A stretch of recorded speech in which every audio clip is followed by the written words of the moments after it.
Nação, sejam muito bem-vindos mais uma vez aqui ao nosso canal Mundo Fly 8, sempre trazendo conteúdos diários aqui para vocês sobre o time mais amado, mais querido do Brasil. Então, se você é novo aqui, já deixe seu like, se inscreva, ative o sino e também compartilhe nossos vídeos com os seus amigos. Também com o Zico, um papo muito mais tranquilo, mais leve, sem aquele tom também provocativo que o Gabigol às vezes gosta. Ele brinca com o Zico, como a gente acompanhou, ó, 35 gols. Se eu fizer, você me paga o jantar. Se eu não fizer, eu te pago o jantar. Só que 35 gols é a segunda melhor média desde 2019. Porque 2019 foram 43 gols. Então ele terá que aumentar comparado com 2020, 21, 22, 23, agora em 2024. Mas uma promessa pro Zico é uma promessa pro Zico, Zupac. Prometer pro rei, né? É isso. E assim, para entender o tamanho dessa promessa, 2019 a gente tira um pouco da conversa porque é um ano totalmente atípico. Vamos olhar para 2021, quando o Flamengo foi campeão, quando o Gabriel teve um grande ano, o Flamengo não ganhou a Libertadores, mas o Gabriel teve um grande ano e ele fez 34 gols. Então, assim, 2019 à parte, é um gol a mais do que o melhor ano que o Gabriel teve depois desse ano mágico. E a gente está falando de temporadas 19, 20, 21 e 22, 23 eu vou tirar um pouco, 4 temporadas em que o Gabriel praticamente não sentou no banco de reservas. Eu acho que a temporada que o Gabi mais ficou no banco foram 3 jogos. E hoje o Gabriel é a reserva. E é reserva de um técnico que demonstra com as suas atitudes, preferências, um olhar mais carinhoso para a maneira que o Pedro se comporta como centroavante do que pelo Gabriel, e é uma questão de preferência. Então, me parece uma promessa complicada de ser cumprida, não pela capacidade do Gabriel em fazê-lo. Ele é plenamente capaz de meter 40 gols no ano. A questão é que eu não sei se ele terá espaço para isso, dado o status dele atual no Flamengo. É uma promessa grande, em que ele é capaz, mas não vejo hoje terreno para ele, com tranquilidade, buscar essa marca. Se eu tivesse que apostar, tô achando que o Zico vai comer de graça. Jantarzinho, então, na conta do... Se tivesse que apostar. Do Gabi. Mas assim, André, será que também que não somos nós levando a vida muito a sério? Porque eu acho que o torcedor do Flamengo também não quer saber muito de brincadeira nesse sentido. Sente saudade do Gabigol. Gostaria de vê-lo marcando 35 gols. Mas também não sei se a gente leva muito a sério algo que os números também mostram o contrário, né?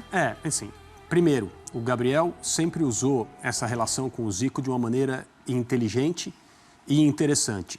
O Zico é muito generoso com ele e ele faz sempre reverências ao Zico, pelo lugar óbvio que o Zico tem na história do Flamengo, pela posição de lenda viva que o Zico ocupa e com todos os méritos. Isso é algo que o Gabriel pode passar há alguns anos a mais, fazendo 35 ou mais gols, e ele não vai conseguir. Então, existe uma diferença, fala-se, né, dos grandes ídolos históricos, seriam esses dois, nas últimas décadas, mas há uma separação muito clara entre eles na forma como o torcedor rubro-negro, e aí nós estamos falando de gerações diferentes, enxergam cada um. Mas ele, e eu acho que ele faz isso de forma genuína, sempre exercitou essa relação de respeito e reverência e amizade com o Zico de uma forma inteligente para ele. Nunca estimulou qualquer tipo de rivalidade que as pessoas pudessem colocar-se num trem ou no outro. Não, eu sou do time do Zico, eu sou do time do Gabriel. Isso é um ponto. Então ele fez isso de novo. Agora, em relação à aposta que ele fez com o Zico, é uma dupla aposta, né?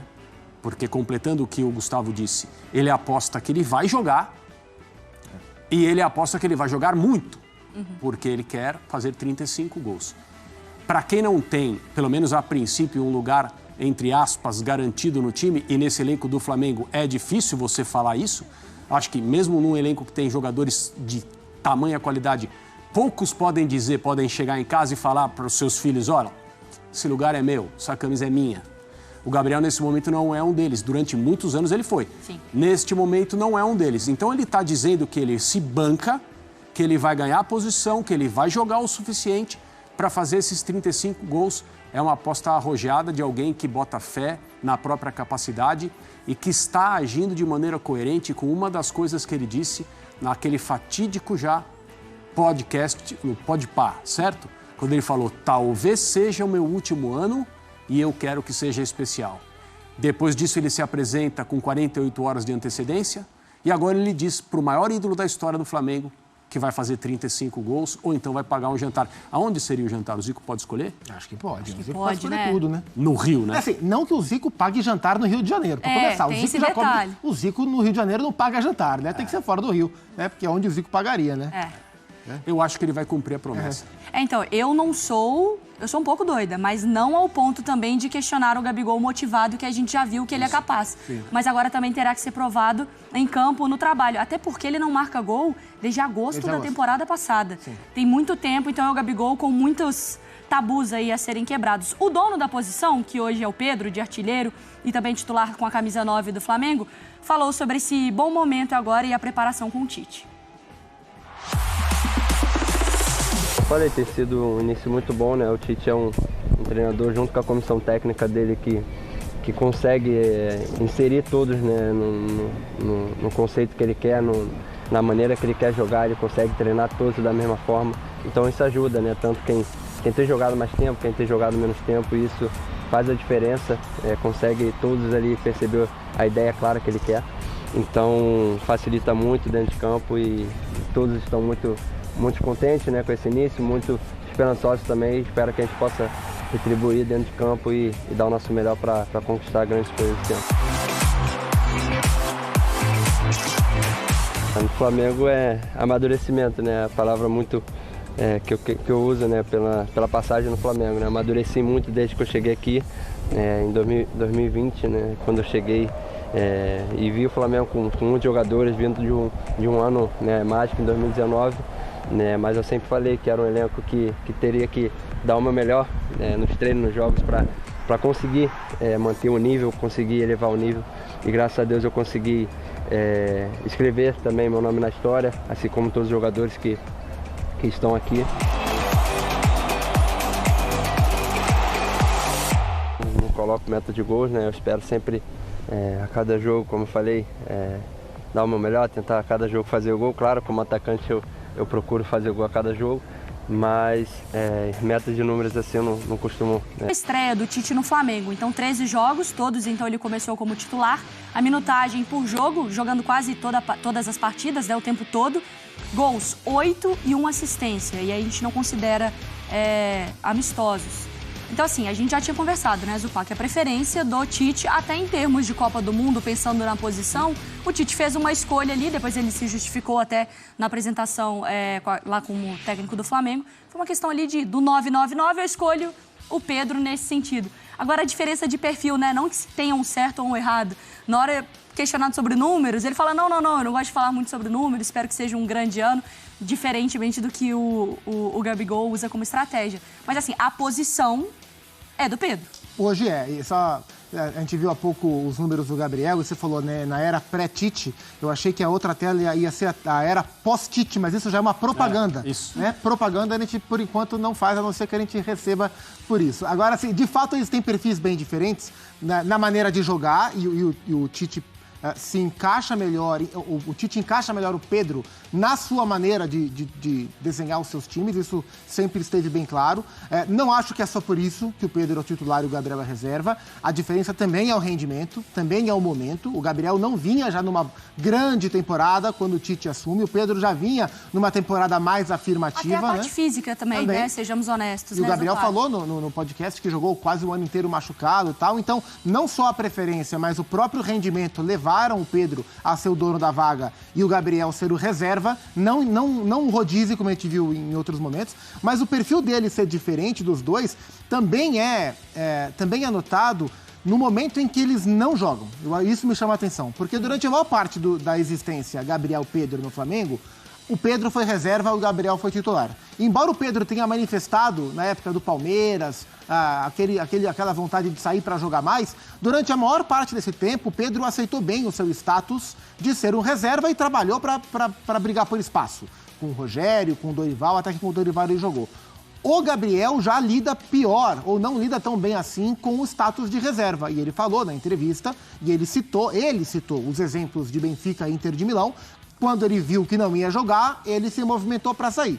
Então, acho que além do perfil tático ser diferente, do perfil de comunicação ser diferente, o Gabriel é uma figura que se mostra um pouco mais midiático, o Pedro é um cara um pouco mais na dele, a maneira que eles aceitam o banco também é diferente. Então, para o Gabriel, se ele de fato for reserva com o Tite a temporada inteira, ou o maior trecho da temporada, como ele vai reagir a esse status durante um ano inteiro, pela primeira vez no Flamengo, é algo que vai ser determinante para a temporada. O Pedro já mostrou que conseguiu lidar um pouco melhor, trabalhou, ganhou a vaga e hoje, com merecimento, ele é o centroavante do Flamengo. Porque o Gabigol, ele fica na reserva, André, muito também, talvez consciente, obviamente consciente, da sua lesão. Então, ele também tem aquela questão até...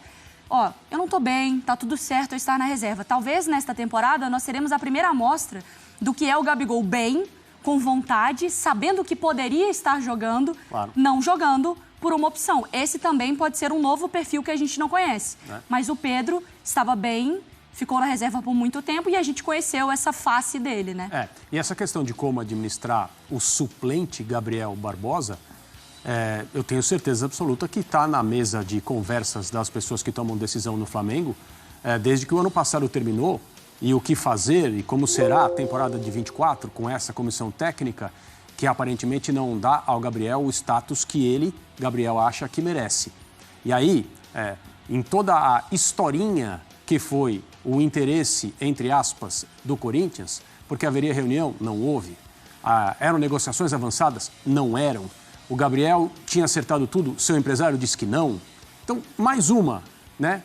Talvez uma das maiores atrapalhadas que a diretoria do Corinthians fez, mas isso é método. Eu repito e insisto, isso é método, porque isso mantém essa história no ar em programas como esse e em outros lugares onde se fala a respeito de futebol, num período do ano em que as contratações, o vai e vem, dominam o noticiário. Isso se mantém até que alguém um dia fala, não, o Corinthians desistiu. Desistiu. Nós falamos aqui, desistiu como? Vai lá e paga a multa rescisória. Mas é difícil. Então tá bom. Então, no momento em que, teoricamente, havia a possibilidade do Gabriel sair, essa questão, será que ele seria um reserva criador de problemas ou não? Será que o Flamengo estaria numa melhor posição se já resolvesse essa questão antes do ano começar? Mas daqui a 6 meses ele assina um contrato, um pré-contrato com alguém, o Flamengo fica a ver navios, o Flamengo não quer isso. Então, a minha impressão é que a competição está aberta pela posição. O Tite vai ter que administrar essa situação com a experiência e o seu jeito de levar as coisas internamente, pelo qual ele é conhecido como um grande treinador. Mas a competição é a competição. E o Gabriel tem, pela declaração que ele deu, a aposta com o Zico, etc., tem convicção de que ele vai competir. E também temos que manter olhos bem abertos quando a gente fala sobre a diretoria do Flamengo, porque também estamos falando de ídolos. Talvez, como você disse, André, dessa geração, o maior nome do Flamengo aí nos últimos anos. Ainda tem o toque da idolatria nessa conta. Mas quem está sendo o garoto propaganda do Flamengo nesse sentido, o artilheiro, é o Pedro, né?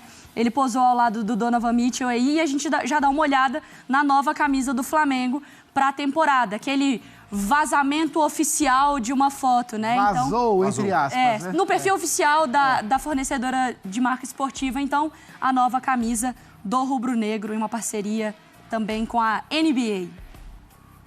Vamos de mercado da bola agora, porque tem atualizações sobre o Léo Ortiz também no Flamengo, tá? Segundo o Globoesporte.com, o Red Bull Bragantino aceitou diminuir a pedida pelo zagueiro, que tem 28 anos, e o Flamengo voltou a negociar com o clube paulista. Inicialmente, o Braga queria 11 milhões de euros por Ortiz, mas pode aceitar uma oferta de até 9 milhões de euros, quase aí 50 milhões de reais. O Flamengo chegou a ofertar 6 milhões de euros, o que aí foi recusado pela equipe de Bragança Paulista. Léo Ortiz é um desejo direto do técnico Tite para 2024. E é um desejo do Léo Ortiz também vestir a camisa do Flamengo, né? Estão esticando a corda. Esse é o ponto, né? A corda está sendo esticada para essa negociação. Mas agora tem uma outra novidade. O Pedro Caixinha, técnico do Red Bull Bragantino, falou sobre a situação. Bem, essas questões daquilo que tem a ver com o mercado, já falei no ano passado sobre isso, nós não o podemos controlar, mas podemos definir aquilo que são algumas regras internas. Isso nós podemos. O Diego pode falar bem mais sobre isso, não é uma coisa que diga respeito a mim como treinador, obviamente acompanhando sempre e tendo esta abertura e esta comunicação sempre muito próxima, direta e diária e permanente com o Diego. Acompanhámos todo o processo, como já muito bem referiu, ele durante a primeira semana não treinou com a equipa, precisamente por isso é que hoje não estava em condições de ter mais tempo de jogo. No último jogo de preparação que os companheiros fizeram 40, ele tinha só 2 dias de treino, fez 20, mas o Léo é um jogador, como sabemos, muito importante para nós, muito importante para o projeto, muito importante para o clube, muito importante para os companheiros. As coisas estão resolvidas, as coisas estão definidas dentro daquilo que é a nossa definição em relação ao seguir em frente e que o Léo esteja connosco. Já, a mostra é que ele já fez parte do jogo de hoje, já está inscrito no Paulistão e já vai começar a ser uma opção certamente mais frequente daqui para a frente. Bom, a situação é a seguinte, como o Pedro Caixinha explica, no momento que o Flamengo, a gente falou tanto de Corinthians, que o Flamengo chega com a negociação, o próprio Léo Ortiz gostaria de jogar, né, com a camisa do Flamengo, ele começa a treinar separado. E aí, para poder melhorar um pouquinho a situação até da convivência, ele é reintegrado ao grupo, já treinou e por isso o próprio Pedro Caixinha disse que ele volta a ser uma opção. Porque, querendo ou não, negócio é negócio. O jogador ainda pertence a um clube e ele tem os seus compromissos. Porém, agora é um estica para lá, puxa de cá, porque é o mercado. Querendo ou não, a janela do futebol europeu ainda está aberta, mas tem um restinho só. Sim. Então, ainda existe uma esperança de que o Red Bull Bragantino consiga negociar o Léo Ortiz com a Europa. Não acontecendo isso, fica na mão do mercado nacional também o Red Bull Bragantino. E essa possibilidade do time de Bragança negociar por um valor um pouco mais abaixo também está ligado com o fato de a janela europeia ter percorrido já um trecho, nada interessante ter pintado, e o Red Bull Bragantino voltar a olhar para a negociação. Mas daí ao time de Bragança topar fechar nos valores que o Flamengo fala, acho que é uma diferença muito grande. Não vejo o Bragantino cedendo tanto, por um motivo muito simples. O Bragantino não precisa vender o Léo Ortiz. E isso é um problema para o Flamengo. E o Bragantino sabe que o Flamengo quer só o Léo Ortiz. O Flamengo não se movimenta por outro zagueiro no mercado por enquanto. Então, essas duas informações, eu não preciso vender. E eu sei que você quer demais comprar o que eu tenho. Isso faz o Bragantino ter uma posição extremamente confortável na negociação. Por mais que isso represente você ter um jogador, o seu capitão, um cara de liderança, insatisfeito dentro do grupo. Mas o Bragantino sabe também quem é o Léo em termos de postura. Então, assim, nessa queda de braço, quem está na posição mais complexa é o Flamengo. O Bragantino está mais confortável. Vamos ver até onde as partes vão nesse cabo de guerra, para que lado que a corda vai pender. Por enquanto, o Bragantino está puxando mais a corda para o seu lado. Até onde vale a opinião também do jogador e o desejo do jogador, André? É decisivo quase sempre, exceto no caso daqueles jogadores que zelam demais por uma conduta profissional e não querem sair de um clube, não querem sair de um lugar, ouvindo um pouco depois que não foi legal a forma como eles se comportaram. E aí a gente vai ter que aguardar para entender como que o Léo vai se conduzir nesse caso. Até agora ele tem feito aquilo que, né, a gente entenderia como um comportamento normal. Eu acho que só tem um jeito de terminar com a saída dele do Red Bull Bragantino, se o Flamengo aumentar muito a proposta. Senão, o Bragantino vai dizer para ele: Léo, desculpe, a gente não tem a obrigação de aceitar isso aqui. Talvez até já exista nas contas do pessoal especializado nisso lá, e o Red Bull Bragantino é um clube vendedor, então tem gente que é capaz, profissional nessa área, já deve até ter uma linha, se chegar aqui, ele sai. O Flamengo vai ter que chegar. Vamos agora para o Rio Grande do Sul. Falamos muito sobre Flamengo, sobre Corinthians, mas agora o